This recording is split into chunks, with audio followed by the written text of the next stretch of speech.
Most people will tell you that to start a real business, you need one of three things: a massive inheritance, a soul-crushing bank loan, or a venture capital firm that owns 40% of your soul before you even sell a single unit. They tell you that it takes money to make money. That is a lie. In fact, that mindset is exactly why most brilliant ideas die in a garage.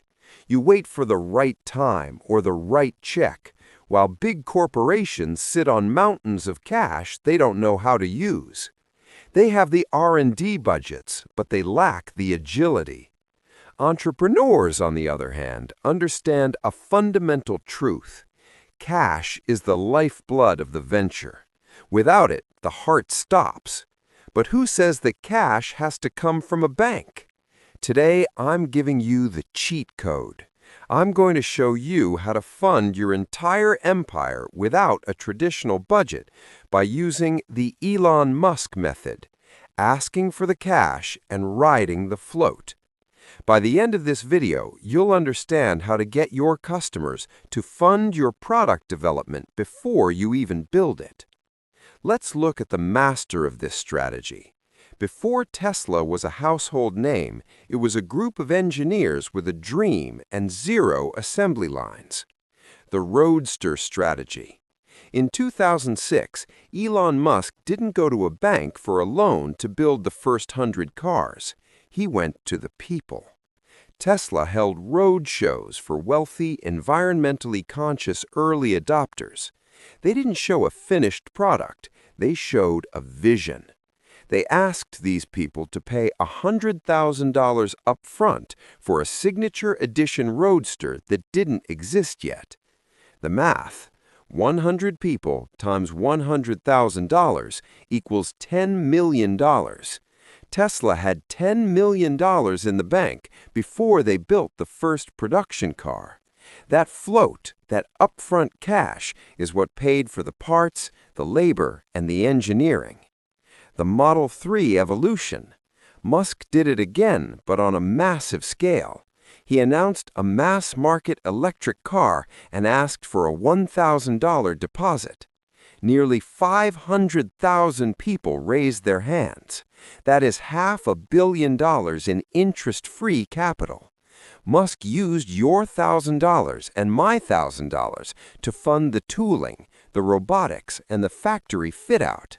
He didn't ask for permission from a lender. He asked for a commitment from his tribe. You might be thinking, why would anyone pay me today for something they get tomorrow? It comes down to what Tony Robbins calls the irresistible offer.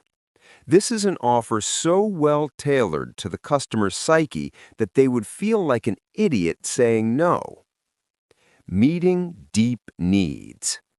Elon Musk wasn't just selling a chassis and 4 wheels. He was selling 2 of the deepest human needs: significance, owning the next big thing and being part of an exclusive club of innovators, and contribution, the feeling that your purchase is literally saving the planet. When you align your product with a customer's identity, price becomes secondary to participation. The rule of over-delivering. Here's the catch.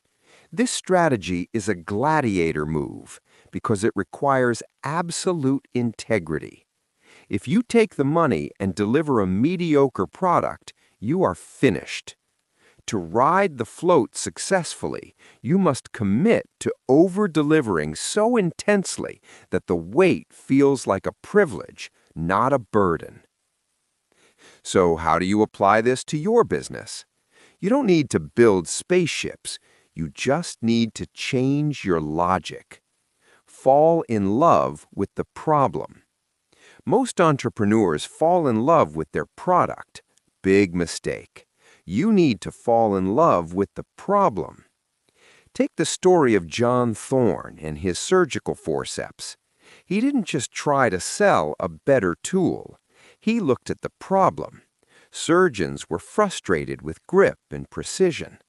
By focusing on the pain point, he could get surgeons to commit to the solution before the manufacturing was even finalized. The two pillars, innovation and marketing. Business is remarkably simple when you strip away the jargon. It is only two things: innovation, finding a better way to meet a human need, and marketing, getting people so excited about that better way that they want to do business with you. The gladiator mindset. Asking for cash up front takes courage. It takes a gladiator mindset, the willingness to step into the arena and say, yes, we can, even when you don't have all the resources in place yet. You have to be the one who provides the certainty when everyone else is doubting. Success doesn't come from the person with the most money. It comes from the person with the most consistency and the refusal to stay down. Stop looking for investors who want to take a piece of your dream. Start looking for customers who believe in your vision enough to fund it. Here is my challenge to you. What is your Model 3? What is one problem you can solve for a specific group of people right now? Find that group, present the solution, ask for the cash, and then work like a gladiator to build the solution of tomorrow with the capital of today. The cheat code is in your hands. Now, go use it.